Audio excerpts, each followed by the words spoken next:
ऐसा क्या हुआ कि अचानक पूर्व केंद्रीय मंत्री अली अशरफ फातमी सुर्खियों में आ गए?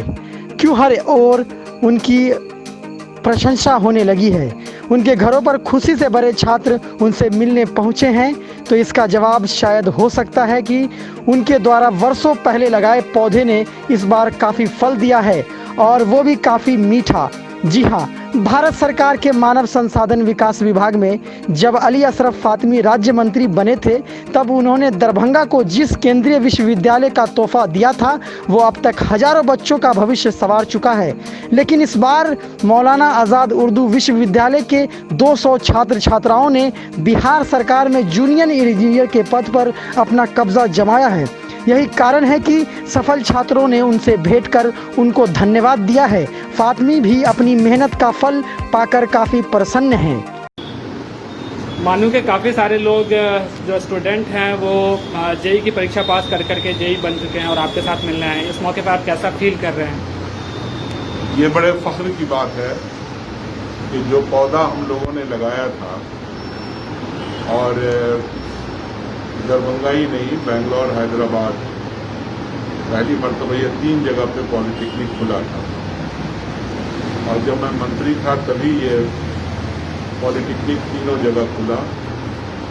और बड़ी खुशी की बात है कि आज वहाँ से फारिग हमारे बिहार के कम से कम 250-300 बच्चे बिहार सरकार की नौकरियों में चुने गए।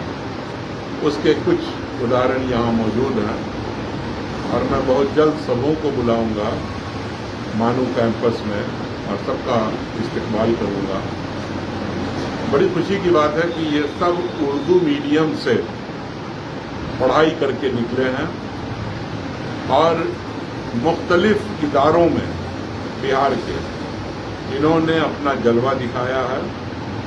और ये लोग सिर्फ ये नहीं कि डिप्लोमा इंजीनियरिंग की डिग्री ली, बल्कि इल्म में भी सबसे आगे रहे। और यही कारण है, यही वजह है कि आज इन लोगों को बिहार सरकार में नौकरियां मिली हैं। और ऐसे वक्त में मिली है जब पूरे दुनिया में नौकरियों की कमी है। और ये यही नहीं कि सिर्फ ये पॉलिटेक्निक, बल्कि वहाँ से पास किए हुए बीएड, एमएड जो दरभंगा से भी पास हुए या इस सेंटर की वजह से पूरे हिंदुस्तान से पास करके आए हैं, 90% से ऊपर लोगों को नौकरियां मिल गई हैं। तो मौलाना आज़ाद उर्दू यूनिवर्सिटी का जो कैंपस है या डिस्टेंस एजुकेशन से जो पढ़ाई हो रही है, न कि सिर्फ वो डिग्रियां दे रहा है, बल्कि उसके साथ साथ रोजगार और नौकरी का इंतजाम भी बच्चों के लिए हो रहा है, और बड़े पैमाने पर।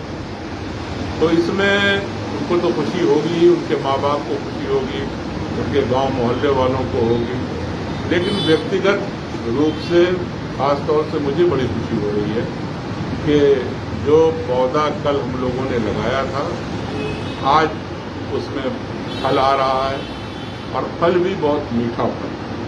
तो मैं सभी लोगों को मुबारकबाद देता हूं, जो यहाँ मौजूद हैं उनको भी, और जो मुख्तलिफ ज़िलों में जिन्होंने ज्वाइन किया है उन सबको मुबारकबाद देता हूं कि आपने तरक्की किया, आगे बढ़े। अल्लाह करे कि आप अपने डिपार्टमेंट में अच्छा से अच्छा करें और आगे बढ़ें। और आगे जो लोग बच्चे जो पढ़ेंगे इस इदारे में, उनका भी बहुत बहुत इस्तकबाल करते हैं। और इस मौके पे ख़ास तौर से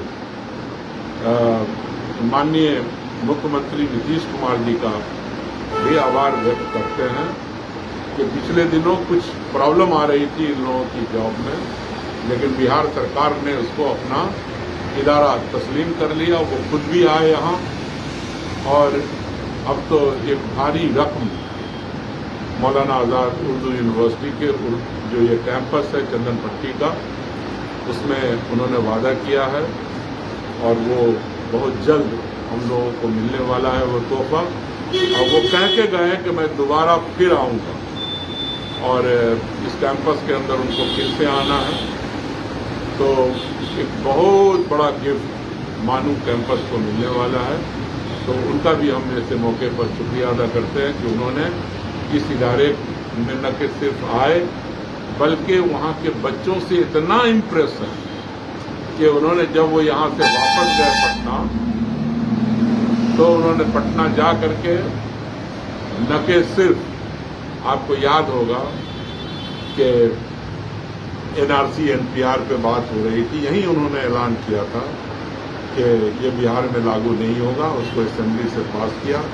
और साथ ही मानू कैंपस की इतनी तारीफ की वहाँ के बच्चों की, और लगातार 3 दिन तक असेंबली के अंदर भी पार्टी की मीटिंग में, फिर उसके बाद अपने जो एमएलएस की मीटिंग हुई उसके अंदर 3 दिन तक उन्होंने इस कैंपस की तारीफ की, यहाँ के बच्चे और बच्चियों की तारीफ की।